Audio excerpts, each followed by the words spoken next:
Bonsoir. Partir, revenir et repartir pour offrir ce qu'on exprime et ce qu'on ressent le mieux. Telle a été la démarche de Gros Dash. Venir en France, s'imprégner du rap français, ensuite y ajouter sa note purement africaine. C'est comme ça qu'il s'est comporté avec ce qu'on appelle l'art du rap. Ai-je raison? Totalement. Ouais. T'as bien et à cerné. côté de ça, il y a une grande partie de votre carrière qui est consacrée à un engagement humanitaire. On va parler de ce que vous faites avec votre mère d'ailleurs. Très important. Voilà, très important pour vous. Merci d'avoir accepté notre invitation. Vous arrivez fraîchement d'Afrique. Fraîchement de Là, il fait Kinshasa, froid ici, hein. là. J'ai rajouté des couches. Il n'y a pas le choix. Dans tous les cas, bienvenue à Afro Night. Merci beaucoup.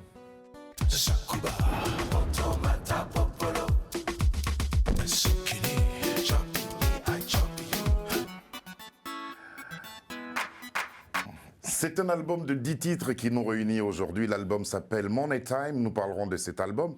Mais petits souvenirs, petits rappels, écoutez bien les paroles. Et ces paroles-là vont vous amener à comprendre mieux l'écriture de notre invité.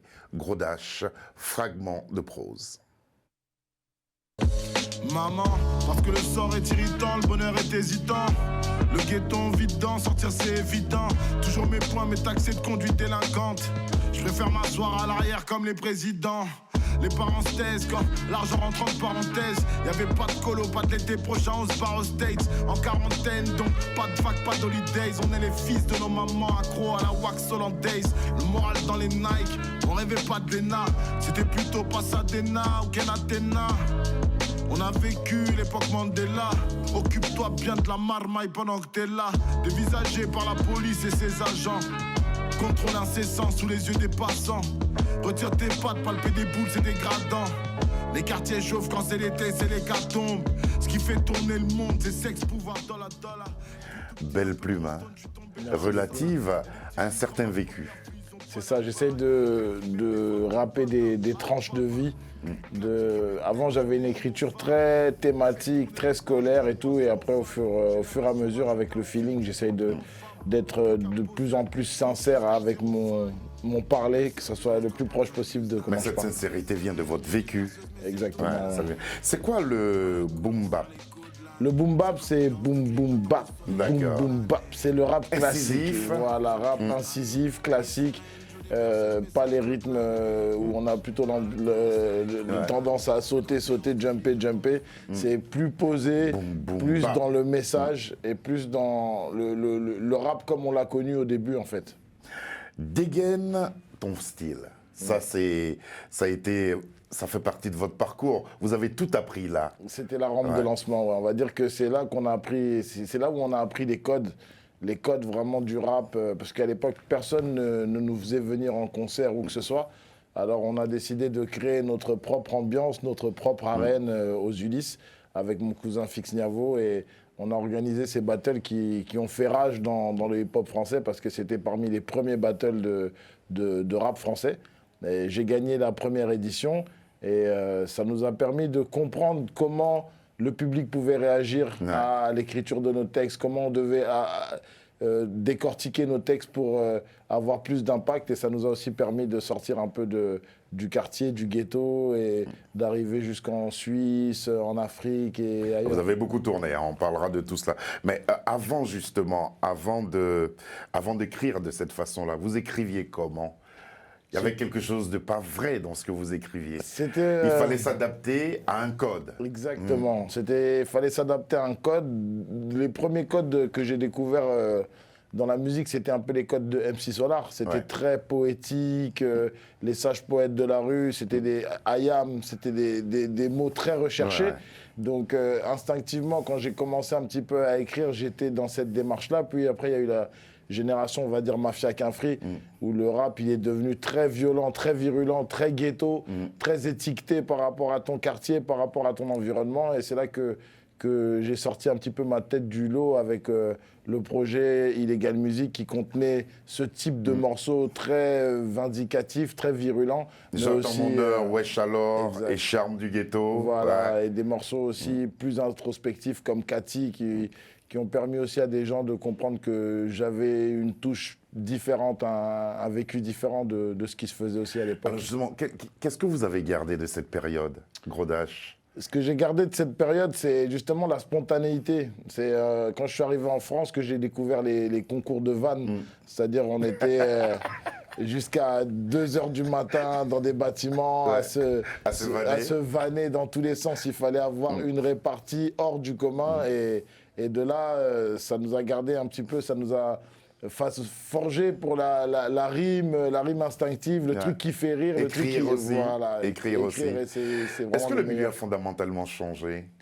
Totalement. Il n'y avait pas de. Avant, c'était un milieu, c'était juste une hype. C'était quelque chose, une mode, une passion. Et puis, c'est devenu des métiers, c'est devenu des carrières, c'est devenu de l'argent qui est rentré en compte, qui a tout changé, dans le bien comme dans le mal. Mais c'était aussi un mal pour un bien, comme on dit.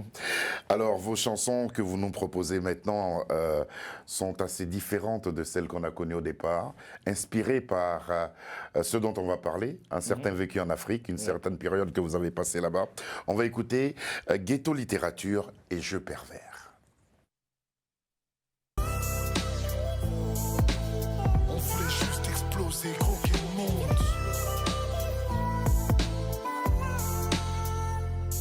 Quand les cons sont confinés, l'impression que le monde va mieux. Ils ont tous dit Covid-19, mais la connerie est contagieuse. Que fait l'ONU, ces casques bleus sont contingents. Quand on transforme les grands cobayes sur le continent, je me suis réfugié dans la zig pour surmonter l'insurmontable. Mon peuple meurt, je ferme ma gueule déjà sur mon taf. Superman était peut-être là, y'avait pas de cabine d'essayage. Je me rappellerai de ces images, la maladie de Cécilia. Le four fonctionne à toute heure. Je nettoie le papier comme Marty Bird. La coupe du monde soulevée par les petits beurres, ok. C'est la hagra comme sur Twitter. Le sable fin pour ceux qui peuvent. Paradis fiscaux pour l'élite, l'enfer sur terre pour le petit peuple, on y est. On voulait juste exploser, croquer le monde. Quand il arrive, il faut v'là les protections. On voulait juste exploser, croquer le monde.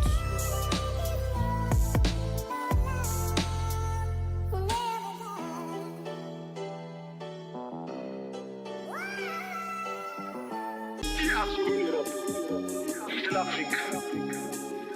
On en parle très peu. On parle du plan Marshall, mais on ne parle jamais du plan africain. Le monde en flamme, mais y'a que toi pour me sauver. C'est déjà l'entracte et tout le monde craque, ça sent le nez. Liberté chaîne, le CFA t'a prédoté. Je vis ma life à tes côtés, je passerai mes nuits à textoter. T'es grande, t'es belle, tu manques un peu de confiance en toi. Moi ils me font rire, je me demande bien ce qu'ils feraient sans toi. Rappelle tes mômes, je crois que c'est pas trop le qui fasse un toit. La bague au doigt, on passe un cap, amoureux depuis le placenta. Je pervers, toutes les nuits je rêve de toi. Me blottir dans tes courbes quand ici je crève de froid. Comme au collège, je suis dingue de toi, mais personne voit. 1, 2, 3, 4, joie, cache une bise dans le noir. J'ai jamais rêvé que je rencontrais quelqu'un comme toi. Haine et amour, un peu des deux, ça s'explique pas. C'est pas de ma faute, tes gosses échouent à Quincampoix. Je te le dirai pas 50 fois, ça fait chialer même les guitares. Hommage à un continent. Hommage à la terre-mère. Terre-mère. continent. Belle métaphore, hein. Représentée par une femme. Et vous clamez tout votre amour à travers ce titre-là. Totalement. Jeux pervers. Amour et haine, un peu des deux à la fois. Ouais. Et puis, dans Ghetto Littérature, c'est une vision de votre monde, de votre milieu dans lequel vous êtes. C'est une vision qui a été, qui finalement est contagieuse parce que on était là-dedans, justement, on appelait ça un ghetto parce que c'était très peu d'initiés qui écoutaient du rap, qui s'exprimaient de cette façon. Et aujourd'hui, on voit que ça arrive même dans les pubs de Coca-Cola, dans les pubs de Fanta, on met du rap. Pour vendre du shampoing, il faut mettre du rap. Ouais. Même pour vendre des grands parfums de luxe, on met du rap. Ça veut dire que la ghetto littérature est devenue carrément la nouvelle littérature. Ouais. C'est une nouvelle manière de parler aux jeunes, une nouvelle manière de se faire comprendre. C'est assez flatteur pour vous, non? Franchement, c'est un honneur. C'est un honneur. Alors justement, le choix du rap pour le mot d'expression ou vraiment pour la passion musicale? Pour la passion musicale, parce qu'on aurait tous voulu être, je pense, chanteur ou peut-être instrumentiste, mais le rap, c'est ce qui vient directement, qu'on n'a pas de matos ou pas spécialement de talent dans la mélodie et tout. C'est ce qui vient instinctivement, donc c'est un mode d'expression et puis un choix par défaut de pouvoir livrer ce qu'on a sur le cœur. Comment vous avez préparé ce retour avec Money Time, qui est votre nouvel album? En fait, j'ai... Parce que quand on écoute les textes de Money Time, c'est totalement différent de ce que vous avez offert jusqu'à maintenant.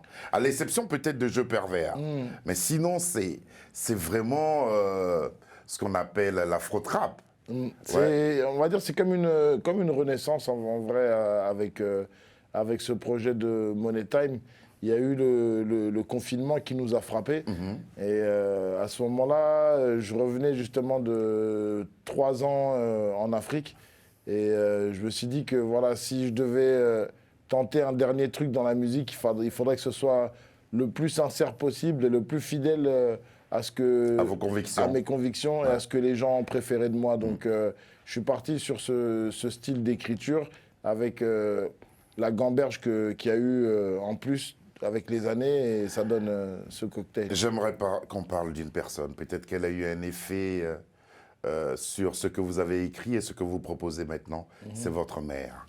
Georgette Bibi Sango. Je le prononce bien? Oui, c'est ça. J'ai failli dire Bibi. C'est Bibi, c'est ça. Voilà, Bibi Sango, votre mère.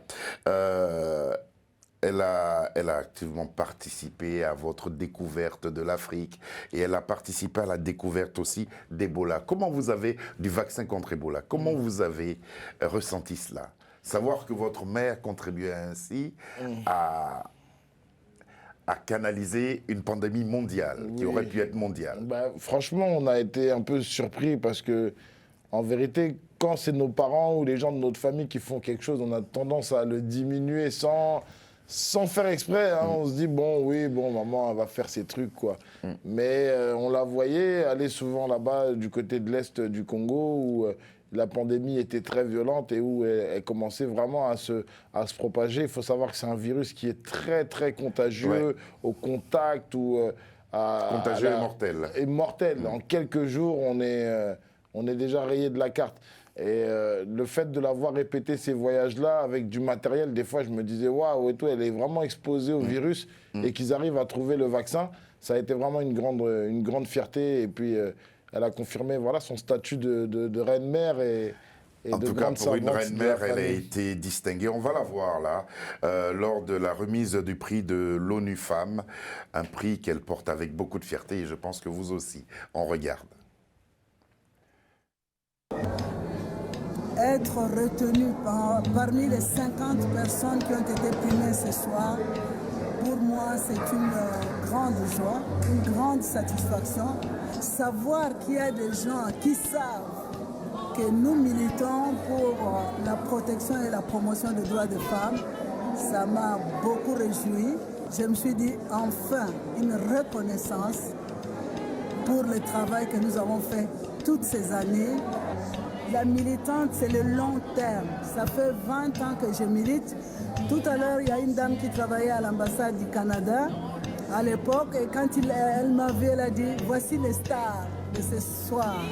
Je lui ai dit, je serai star quand la parité sera effective dans notre pays. Donc le combat continue. Pour le moment, nous avons une loi de mise en œuvre de la parité qui n'est pas contraignante. Nous allons continuer à nous battre pour que cette loi devienne contraignante et qu'elle soit mise en application effectivement. Donc le combat continue. Le combat des femmes pour la participation politique, il est le même dans tous les pays.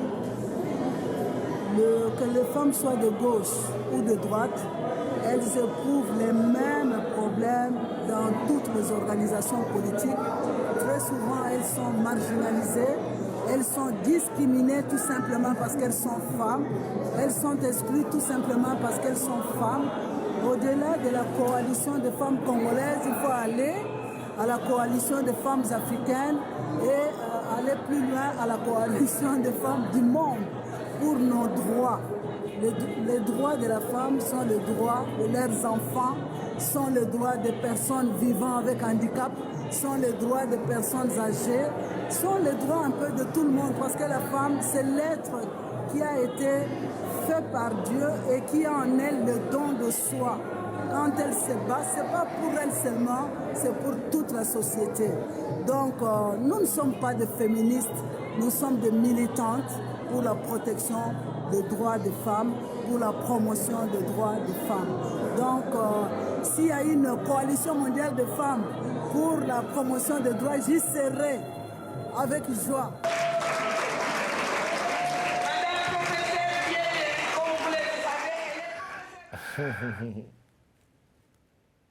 Avoir une mère comme ça influence beaucoup de choses. Hein. Ça bouscule pas mal de choses. C'est terrible. Ça rappelle certaines valeurs. On a une vraie influenceuse dans la famille. C'est vrai. Comme on dit, l'origine du mot, les influenceurs, pour moi, c'est vraiment les gens qui devraient vous pousser à être meilleur chaque jour.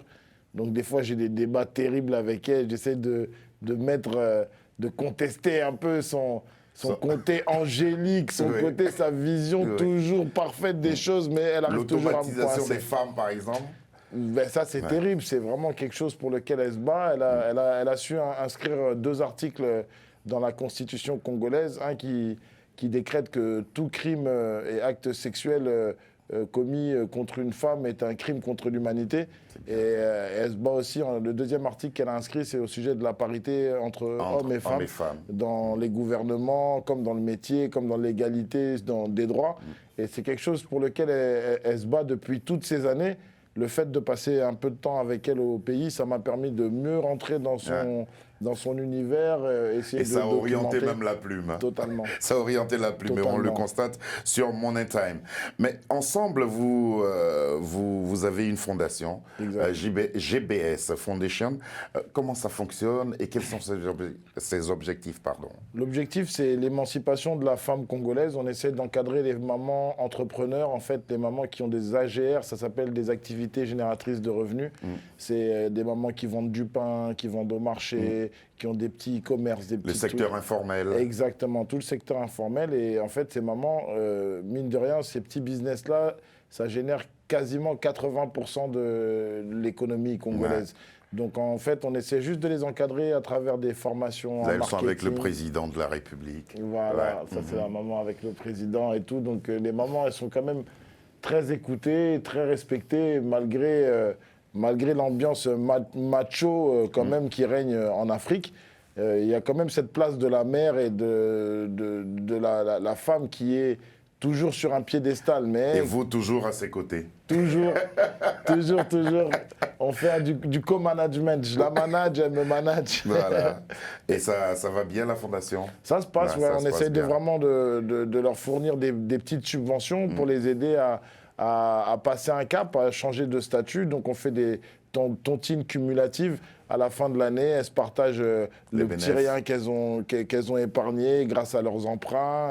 Et nous, on fait ça avec des fonds propres. C'est-à-dire que personne ne nous aide pour l'instant. C'est vraiment une initiative de ma mère et de la famille et des quelques individus qui nous aident. Donc, on continue la promotion de notre travail en espérant les faire grimper. Sa voix et la vôtre vont porter, et il y aura beaucoup de personnes qui viendront soutenir justement à cette fondation pour la porter à son paroxysme. Nous allons maintenant écouter musique. Il n'y a pas de clip, c'est vrai, pour l'instant, pour ce nouvel album, mais il y a Chez nous un titre qui nous a interpellés. On écoute, c'est un audio que, voilà.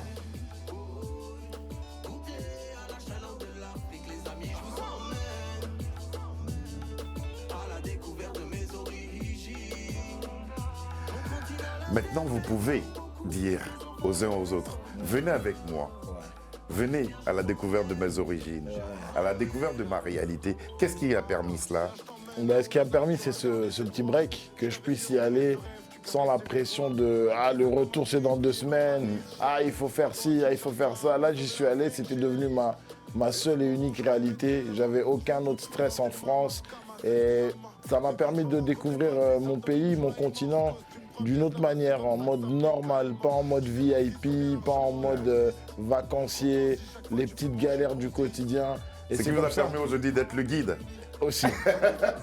Oui. Pour éviter les problèmes et tout, parce qu'on a un problème dans la diaspora, surtout centrafricaine, en Afrique du Centre. On a du mal à rentrer chez nous sans un repère et tout. Il y en a beaucoup qui attendent leur mère, beaucoup qui attendent un oncle, un vieux qui est là pour les aider, mais juste entre nous déjà. Déconnecté. C'est ça. Ouais. C'est ça. On est déconnecté et puis aussi on a tendance malheureusement aussi des fois à diaboliser. Ouais, faut pas que tu ailles là-bas sans quelqu'un. On va te manger là-bas, on va te. C'est vrai. Et évite de boire, évite de manger. Ne prends pas des verres, Ouais. nanani. C'est waouh, ça fait peur. Et puis si au moins on peut avoir un guide comme Grodash et tout, ça peut être un peu plus cool. Grodash, désormais votre guide. Alors l'album Money Time, pourquoi l'avoir appelé ainsi Money Time? C'est par rapport à l'urgence, quand j'ai vu la découverte de l'Ebola, le vaccin, je me suis dit, ça y est, on est sauvé. Le truc le plus dangereux qui pouvait nous arriver, évincé. Et là, on nous sort un nouveau truc. À nos âges avancés, on découvre des nouveaux modes de vie, de confinement, le port du masque. C'est un roche difficile. Hein? C'est terrible, terrible. Ça m'a mis un coup de pression. On s'est dit, mais est-ce que c'est pas les trucs de Nostradamus là qui commencent à arriver, tout ça? Est-ce qu'il faut pas accélérer? Il y a longtemps que j'ai pas entendu ça. Ouais. Est-ce qu'il faut pas accélérer Donc c'est le Money Time. et rentrer dans tout ce qu'on avait prévu de faire et y aller maintenant, pas se dire après, on verra plus tard quand je serai riche, Être dans quand le j'aurai rush. le temps. Ouais, quand j'aurai le temps. Le rush, il est maintenant. C'est maintenant qu'il est. Cette collaboration sur 10 titres, pourquoi cette démarche artistique? J'avais beaucoup de choses à dire, beaucoup de gens avec qui collaborer. Pour moi, la musique, je l'ai connue en groupe, en collectif, parce que chez nous aussi, la musique au Congo, ça se pratique en groupe, en orchestre. Donc, un chanteur sans orchestre n'est pas un bon chanteur. Ça n'existe pas chez nous. Concert de Kofi, il faut 45 billets d'avion. Une équipe nationale. C'est comme ça, nous, le hip-hop, c'est ce que j'ai aimé aussi, ce côté-là de partager le micro, partager la passion, partager la rime. Donc c'est toujours un plaisir pour moi d'inviter des artistes connus et moins connus. Là, on peut retrouver des artistes multiplatines comme Giorgio ou A2H. Il y a Goodman avec lequel vous avez fait chez nous. Chez nous, un artiste très original. J'aime beaucoup son reggae musique qui sonne dans sa voix. Et Nars aussi, un artiste de Bordeaux. On retrouve mon groupe Ultimatum. Ouais. C'est vraiment un projet familial. Ouais. C'est un projet collégial, familial. On va dire ça, collégial. Maintenant que l'album il est présent musicalement, où est-ce que vous situez l'évolution quand vous-même vous écoutez avec du recul toutes vos productions par rapport à ça? Où est-ce que vous situez l'évolution musicale de Money Time? En fait, j'estime que jusqu'à Money Time, je me suis souvent projeté vers l'avant. Mais depuis Ghetto Littérature et ce projet-là, j'essaie de faire un flashback dans la période que j'ai le plus appréciée, où je me suis le plus épanoui dans mon art. Donc là, en vérité, c'est pour moi un retour aux années 2010, où pour moi, j'étais le plus pertinent dans mes paroles, mais avec cette expérience en plus que j'ai de l'Afrique, cette expérience en plus que j'ai de la vie avec la perte de mon père, la naissance de mes enfants. Ça m'a donné encore un prisme plus large. Ça change un homme. On va écouter et voir de votre part, bien sûr, cette chanson intitulée « Voilà ». Nouveau que de la keuf, n'a nouvelle peule, t'as la peu frappe, voilà. En bas cette bulle, ça danse un peu, mais rap que dalle. Les stars focus sur les grandes dames. Mais dès que t'as le buzz, écarte les buzz à la bande d'âme. Le monde est stone, y'en a qui saignent, y'en a qui se plaignent. C'est à coup de chaîne que c'est enrichi la quitaine.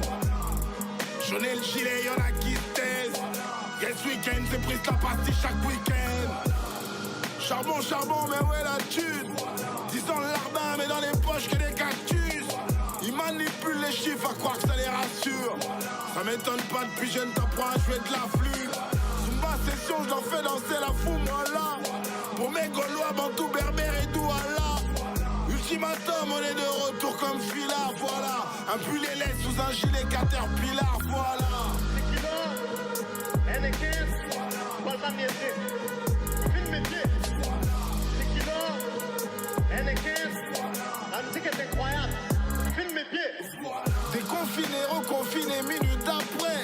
Je vais faire la guerre pour habiter sur rue de la paix. Nouveau dans le bloc, on ne parle à peine. personne pas liée à la même tronche que Ben Laden. Si le hip-hop meurt, je serai dans le générique.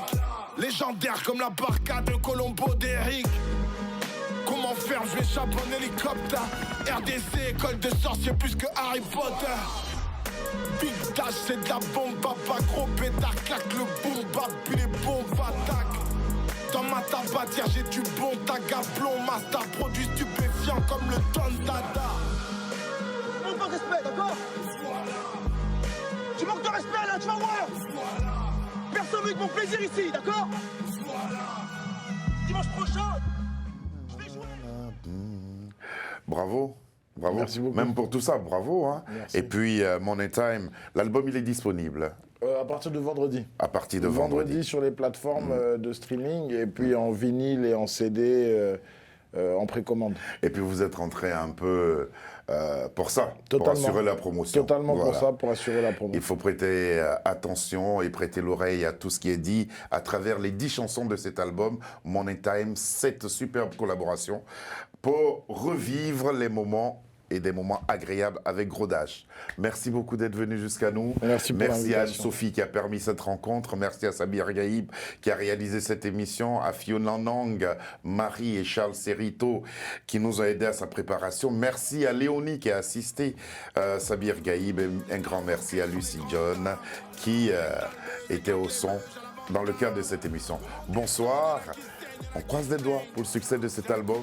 Et puis vous passerez le bonjour à maman. Hein. Avec grand Si plaisir. elle est de passage à Paris, elle serait la bienvenue pour parler ben, d'Afrique franchement, avec ça va elle. lui faire grand plaisir. Voilà, merci beaucoup. Bonsoir et à demain. Charbon, charbon, mais où est la thune?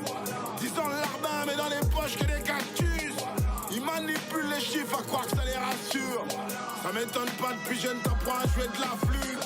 Zumba session, je leur fais danser la fou, moi là. Pour mes Gaulois, Bantou, Berbère et Douala. Ultimatum, on est de retour comme Fila, voilà. Un pull et sous un gilet.